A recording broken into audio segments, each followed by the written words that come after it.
محترم ناظرین، سنن ابو داود حدیث نمبر 5090 میں ہے کہ نبی مکرم صلی اللہ علیہ وآلہ وسلم نے ارشاد فرمایا،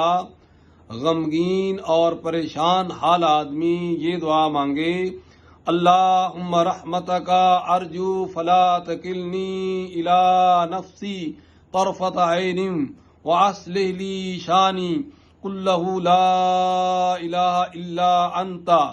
اے اللہ، میں تیری رحمت کا امیدوار ہوں، مجھے ایک لمحے کے لیے بھی میرے نفس کے سپرد نہ کر اور میرے تمام معاملات درست کر دے، کیونکہ تیرے سوا کوئی معبود نہیں۔ یہ بڑی پرتاثیر دعا ہے، عظیم دعاؤں میں سے ایک دعا ہے، کیونکہ اس میں بندہ اللہ تبارک و تعالی سے اپنے تمام معاملات درست کرنے کی دعا کرتا ہے۔